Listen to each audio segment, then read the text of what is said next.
अस्सलाम वालेकुम। आज की वीडियो में हम डिस्कस करने वाले हैं इक्वेशंस इन्वॉल्विंग रैशनल एक्सपोनेंट्स। ऐसी इक्वेशंस जिनमें हमारे पास एक्सपोनेंट्स जो हैं वो रैशनल में हो, यानी कि हमारे पास जो भी इक्वेशन आए उसमें जो वेरिएबल है, या ज़ाहिर हम इक्वेशंस की बात करें तो वेरिएबल्स की बात करेंगे, तो वेरिएबल की जो पावर है वो हमारे पास रैशनल हो, यानी कि p बाई क्यू की फॉर्म में हो। तो उनको हमने किस तरह सॉल्व करना है। अब ये जो p बाई क्यू की फॉर्म में हमारे पास एक्सपोनेंट्स आती हैं, इसमें यह है कि जो ऊपर जो नोमिनेटर है, यानी कि नोमिनेटर का मतलब ये है कि बटे में जो ऊपर वाली टर्म है p बाई क्यू है ना, तो p जो है ये नोमिनेटर जो है ये जाहिर करते हैं किस चीज़ को, उस वेरिएबल की पावर को, और ये जो q है ये डिनोट करता है उसके रूट को। जैसे हमारे पास 2 है, उसकी पावर अगर मैं 3 करता हूँ तो उसका मतलब ये होता है कि ये अपने आप के साथ 3 मरतबा मल्टीप्लाई होगा और आंसर 8 आएगा। तो ये जो 3 है ये इसकी पावर है। और अगर मैं 8 का क्यूब रूट लेता हूँ, यानी कि थर्ड रूट लेता हूँ, तो इसका मतलब ये है कि 8 के ऊपर ऐसा कौन सा नंबर है जिसे मैं 3 मरतबा अपने आप के साथ मल्टीप्लाई करूँ तो मेरे पास 8 आए। तो वो हमारे पास क्या है, इसको मैं 2 पे डिवाइड करूँ, फिर इसको दोबारा 2 पे डिवाइड करूँ, फिर दोबारा 2 पे डिवाइड करूँ, यानी कि 2 ऐसा नंबर है जिसे मैं 3 बार मल्टीप्लाई करूँ तो मेरे पास 8 आता है। तो इसका आंसर 2 आएगा, यानी उसका रिवर्स है ये। तो रूट का ये मतलब होता है, स्क्वायर का जो है ये मतलब है कि उसे अपने आप के साथ मल्टीप्लाई करें। तो जो न्यूमरेटर में हमारे पास टर्म होती है उसका मतलब ये है कि ये इसकी पावर है, और डिनोमिनेटर में जो नंबर होगा वो ये होगा कि इसका रूट कहलाएगा। यानी ये जो नंबर है हमारे पास x raise to power p divided by q, इसको हम लिख सकते हैं कि x की पावर p और होल पावर 1 ओवर q, इस तरह लिख सकते हैं, क्योंकि होल पावर जो होती है वो दोबारा मल्टीप्लाई अंदर होती है, तो ये दोबारा p बाई क्यू बन जाएगा। या हम इसे इस तरह भी लिख सकते हैं कि इसकी पावर 1 ओवर q कर लें और होल पावर p कर लें। अब ये है, इसको मैं लिख सकता हूँ कि x की पावर p और होल पावर 1 ओवर q है, तो इसका मतलब है कि qth root of x raise to power p, ठीक है, वो इसका रूट बन जाएगा। और यहाँ पे हमारे पास इसका रूट जो है वो q है, तो हम यहाँ पे इसका q ले लेते हैं रूट, और फिर उसकी होल पावर p ले लें। ये सारी की सारी सेम ही बात है। इसकी मैं पहले नंबर्स में मिसाल दे देता हूँ कि अगर हमारे पास एक नंबर है 2, उसकी पावर मैं कह देता हूँ कि 4 है, और उसका जो है रूट मैं ले लेता हूँ, सेकंड रूट ले लेता हूँ। तो इसका मतलब ये होगा कि पहले हम इसकी पावर 4 कर लें, पहले पावर करें या पहले इसका रूट ले लें, एक ही बात है। तो पहले मैं इसकी पावर 4 करता हूँ, तो पावर 4 का मतलब है 2 मल्टीप्लाइड बाई 2 मल्टीप्लाइड बाई 2, और फिर उसकी पावर 1 ओवर 2। ठीक है, ये मैंने वही पावर ऐसे लिख दिया है। इसको मैं ज़रा इस तरह भी हम लिख सकते हैं, 2 raise to power 4 1 over 2 whole power लिख लेते हैं। तो ये हो जाएगा 2 की पावर 4 जो है हमारे पास 16 आता है, और उसका जो है 1 ओवर 2 जो पावर है, इसका मतलब है कि इसका स्क्वायर रूट, जो कि हमारे पास 4 के इक्वल आएगा। तो इस तरह से जो है हम क्या करेंगे, सॉल्व करेंगे इनको। और कोई भी हमारे पास अगर x की पावर, जैसे मैंने कहा है कि p बाई क्यू है, तो इसकी ये जो पावर है इसको ख़त्म करने के लिए हम क्या करेंगे, इसको हम रेज कर देंगे q raise to power p, whole power इसकी ये ले लेंगे, खुद से लेंगे। जैसे हमारे पास अगर कोई आता है ना x is equal to X square is equal to 4, यहाँ पे x की वैल्यू फाइंड करने के लिए हम क्या करते हैं, उसका स्क्वायर रूट ले लेते हैं। यहाँ पे भी स्क्वायर रूट लेंगे, वहाँ पे भी स्क्वायर रूट लेंगे, तो ये हमारे पास x की वैल्यू प्लस माइनस 2 आ जाती है। तो यहाँ पे भी अगर x की पावर अगर रैशनल है तो फिर हम उसका जो रेसिप्रोकल होता है वो ले लेते हैं। जैसे एक्स स्क्वायर का केस था ना, इसके ऊपर स्क्वायर रूट का मतलब ये है कि इसकी पावर आप 1 और 2 ले रहे हैं, यहाँ पे भी 1 और 2 ले रहे हैं, यहाँ पे भी 1 और 2 ले रहे हैं। अगर आपके पास square root of x is equal to 2 होता है, तो फिर यहाँ पे स्क्वायर रूट को ख़त्म करने के लिए हम क्या करते हैं, स्क्वायर लेते हैं, ताकि ये आपस में कैंसिल हो जाए। उसका मतलब ये होता है कि ये रूट है ना, ये इसको हम लिख सकते हैं कि 1 और 2। तो ये 1 और 2 को ख़त्म करने के लिए हम उसे 2 से मल्टीप्लाई कर देते हैं, यानी उसका जो रेसिप्रोकल है उससे हम उसे मल्टीप्लाई करें। 1 और 2 है तो 2 से मल्टीप्लाई किया, 2 था तो हमने 1 और 2 से मल्टीप्लाई किया। यहाँ पे भी वही सिचुएशन है कि p बाई क्यू है, तो हम उसे q डिवाइड बाई p से मल्टीप्लाई, उसकी पावर जो है हम q बाई p ले लेते हैं। तो इससे जो हमारे पास जो पावर है वो क्या आएगी, P divided by Q multiplied by Q divided by P। तो ये P से कैंसिल, Q से कैंसिल और x की पावर 1 आ जाएगी। तो ये कुछ कॉन्सेप्ट्स हैं जो हम यूज़ करेंगे ऐसी इक्वेशंस को सॉल्व करने में जिनकी एक्सपोनेंट हमारे पास रैशनल हो।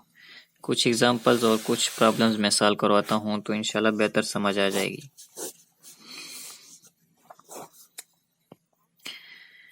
पहला क्वेश्चन है हमारे पास, solve 3x raise to power 3 divide by 4 is equal to x raise to power 1 और 2। सबसे पहले तो हम इन दो वेरिएबल जो दोनों सेम हैं, बेसिस सेम हैं, इनको हम एक साइड पे ले आते हैं। तो this implies that 3x raise to power 3 divided by 4 minus x raise to power 1 और 2 इज इक्वल टू 0। अब यहाँ पे हमारे पास x कॉमन है, लेकिन कितनी दफ़ा कॉमन है, जैसे हम लिख लेते हैं ना x cube plus x is equal to 0 मिसाल के तौर पे। तो इन दोनों में हमारे पास क्या है, x कॉमन है, लेकिन हम कौन सा x कॉमन लेते हैं, जो छोटी पावर होती है। इसकी पावर 1 है तो हमने एक x कॉमन लिया। अगर यहाँ पे x स्क्वायर होता, इन दोनों में छोटी पावर 2 की है तो हम x स्क्वायर कॉमन ले लेते, और यहाँ पे क्या बचता, हमारे पास x बचता और यहाँ पे 1 बचता। और वो किस तरह बचता है कि इस x क्यूब जो है ना 3 जो है उसमें से हम ये चीज़ माइनस कर लेते हैं। 3 माइनस 2 जो हमारे पास 1 आता है, तो ये हमारे पास यहाँ पे x इसलिए लिखते हैं। और यहाँ पे हमारे पास x स्क्वायर था, तो x स्क्वायर में से अगर मैं 2 माइनस करता हूँ तो इसकी पावर 0 बन जाती है। और किसी भी नंबर की वैल्यू जो पावर है वो 0 हो तो उसका मतलब है वो हमारे पास 1 बनता है। तो ये कॉन्सेप्ट हम यहाँ पे यूज़ करेंगे। x तो कॉमन आएगा, लेकिन जो छोटी पावर है वो हम कॉमन लेंगे। अब ये तो हमारे पास यहाँ पे तो बड़ा ही सिंपल था कि वो इंटीजर्स थे और हमें पता चलता है कि कौन सा इंटीजर बड़ा है कौन सा छोटा है, इजीली हम जो है ना कॉमन ले लेते हैं। यहाँ पे जो उसकी जो पावर्स हैं वो रैशनल हैं, फ्रैक्शंस में हैं। तो फ्रैक्शंस में वैसे तो ये 3rd 4th क्लास में पढ़ाते हैं, प्राइमरी लेवल पे जो है ना ये सारी चीज़ें समझाई जाती हैं। मैं यहाँ पे फिर भी एक्सप्लेन कर दूँ कि इसमें ये होता है, 3 चीज़ें आपको देखनी पड़ेंगी, 3 तरीके हैं। एक तो ये है कि हमारे पास यहाँ पे अगर 1 और 2 है और यहाँ पे 3 डिवाइडेड बाई 2 है, यानी 2 फ्रैक्शंस हैं, डिनोमिनेटर दोनों का सेम है। अगर डिनोमिनेटर सेम है तो फिर हम न्यूमरेटर को कंपेयर करेंगे, जिसका न्यूमरेटर बड़ा है वही नंबर बड़ा है। ठीक हो गया। और अगर ऐसा हो कि हमारे पास यहाँ पे 3 डिवाइडेड बाई 2 हो और यहाँ पे 3 डिवाइडेड बाई 4 हो, यानी अब न्यूमरेटर कॉमन है और डिनोमिनेटर जो हैं वो अलग अलग हैं। तो यहाँ पे हम देखेंगे कि डिनोमिनेटर जिसका बड़ा होगा वो हमारे पास छोटा होगा। ठीक है, ये दूसरा रूल हो गया। और थर्ड हमारे पास ये है कि ये 3 डिवाइडेड बाई 2 है और यहाँ पे हमारे पास हो जाए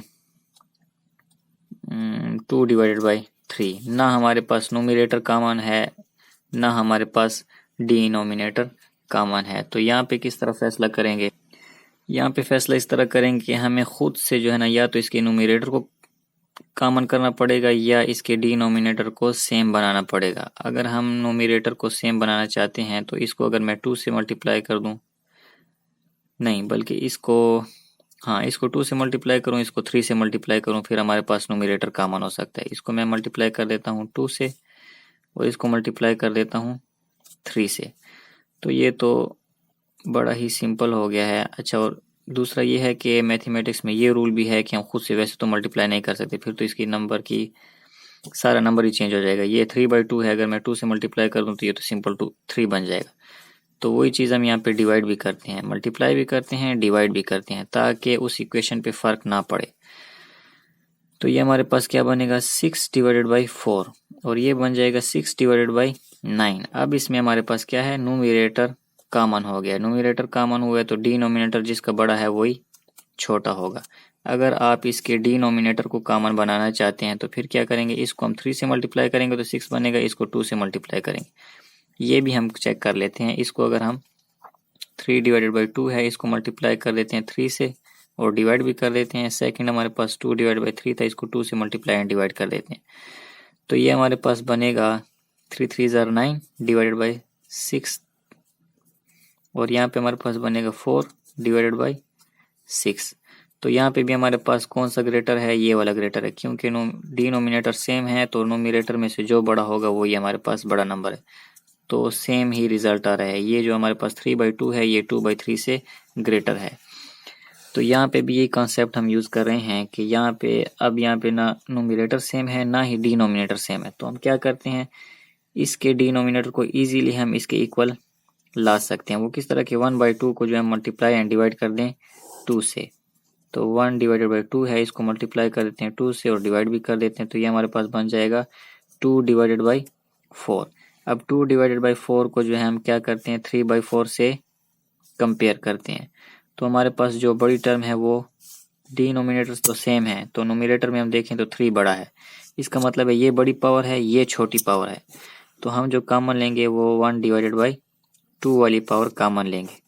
तो यहाँ पे हमारे पास क्या बचेगा, 3 तो जाहिर है बचेगा, और x की पावर क्या है 3/4 है। इसमें से हम क्या माइनस कर देंगे, ये जो कॉमन हमने लिया ना ये पावर हम इसमें से माइनस कर देंगे, और माइनस करेंगे ये तो जाहिर है पूरा का पूरा बाहर गया हुआ है, तो यहाँ पे 1 बचेगा इज इक्वल टू 0। अब ये क्या हो रहे हैं हम, ये एक टर्म है, ये दूसरी हमारे पास एक्सप्रेशन है, दोनों को मल्टीप्लाई करने से 0 बन रहा है। तो इसका मतलब है या तो ये चीज़ 0 है या फिर ये चीज़ 0 है, दोनों में से कोई एक 0 है। तो by using zero product property, zero product property क्या कहती है कि आइदर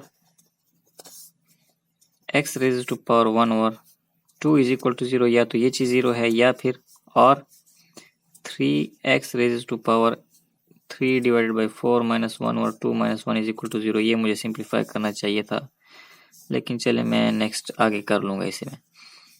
तो यहाँ पे 1/2 है, दोनों साइडों पे हम क्या करते हैं स्क्वेयरिंग, बोथ साइड्स, दोनों साइडों को स्क्वायर करेंगे। तो ये हमारे पास हो जाएगा 1/2 की पावर 2 इज इक्वल टू 0। ये आपस में कैंसिल होंगे, x इज इक्वल टू 0। ये इसका एक सोल्यूशन आया है। इसको मैं ज़रा साफ करके लिख देता हूँ। सेकंड इक्वेशन हमारे पास ये आई थी कि 3x raise to power 3/4 -1/2 -1 is equal to 0। तो इसे हम, इसकी जो पावर है उसे हम ज़रा सिंप्लीफाई करते हैं। तो एलसीएम लेना पड़ेगा, 2 और 4 में से 4 लीस्ट कॉमन मल्टीपल है इनका, 3 आएगा, -2 2 ज़ार 2 1 ज़ार 2 -1 इज इक्वल टू 0। तो ये क्या बनेगा 3x 3 - 2 1/4 -1 is equal to 0। Value हमने क्या करनी है, x की वैल्यू फाइंड करनी है। तो 3x 1 और 4 को यहीं छोड़ दें, -1 जो है ये दूसरी साइड पे जाके प्लस हो जाएगा। अब यहाँ पे ये जो 3 है ये यहाँ पे मल्टीप्लाई हो रहा है, दूसरी साइड पे जाके ये भी डिवाइड हो जाएगा, तो ये 1/3 बन जाएगा। अब यहाँ पे x की पावर जो है वो 1/4 है, तो raise both sides to power 4। 1 और 4 था तो हम 4 से मल्टीप्लाई कर देंगे, अगर 4 होता तो 1 और 4 से मल्टीप्लाई करते ताकि वो आपस में कैंसिल हो जाएं। तो ये होगा 1/4 whole raise to power 4 is equal to 1/3 whole raise to power 4। ये 4 4 से कैंसिल हो जाएगा, यहाँ पे x बचेगा, और यहाँ पे 1 की पावर 4 जो है वो 1 आएगा, 3 की पावर 4 जो है वो हमारे पास 81 आता है। तो ये हमारे पास इसका आ गया है सॉल्यूशन। एक और क्वेश्चन करते हैं, x + 3 divided by 2 x + 5 whole raise to power 3/2 is equal to 8। इसको सॉल्व करना है। सॉल्व करने का मतलब ये है कि हमने क्या करना है, x की वो वैल्यूज फाइंड करनी है जो इस इक्वेशन को सेटिस्फाई करें। इसकी होल पावर है, इसे हमने क्या करना है ख़त्म करना है। यहाँ पे 3/2 है तो हम इसे क्या करेंगे, raise both sides to power, इसका जो रेसिप्रोकल है यानी इसको उलट कर देंगे। 3/2 है तो हम क्या कर देंगे 2/3, raise both sides to power 2/3। तो x + 5 की पावर क्या है 3/2 है, इसकी हमने होल पावर ले ली है 2/3 इज इक्वल टू 8 है, 8 की भी पावर 2/3 हम लेंगे। ये क्या बनेगा, ये आपस में कैंसिल हो जाएंगे, ये हो जाएगा x + 5 इज इक्वल टू 8 की पावर जो है हमारे पास, पहले स्क्वायर ले लेते हैं फिर उसका हम क्या करते हैं 1/3 यानी कि क्यूब रूट ले लेंगे, या पहले क्यूब रूट ले लेते हैं ज़रा आसान हो जाएगा। पहले हम इसका क्यूब रूट ले लेते हैं क्योंकि डिनोमिनेटर में 3 है तो क्यूब रूट आएगा, और होल रेज टू पावर 2 हो जाएगा। x plus 5 is equal to 8 का जो क्यूब रूट है वो हमारे पास 2 आता है, यानी कि 2 ऐसा नंबर है जिसे हम अपने आप के साथ 3 दफ़ा ज़रब दें या मल्टीप्लाई करें तो हमारे पास 8 बनता है। क्यूब रूट ख़त्म हो गया और जो पावर है वो वैसे रहेगी, तो ये बन जाएगा x plus 5 is equal to 2 2 ज़र 4, यानी कि उसका जो स्क्वायर है हमारे पास 4 आता है। तो x इज इक्वल टू, यहाँ पे 5 ऐड हो रहा है, ये दूसरी साइड पे जाके सब्ट्रैक्ट हो जाएगा, x इज इक्वल टू -1। तो ये इसका सोल्यूशन आ गया है। उम्मीद है क्लियर होगा, बड़ा ही आसान सा ही टॉपिक था।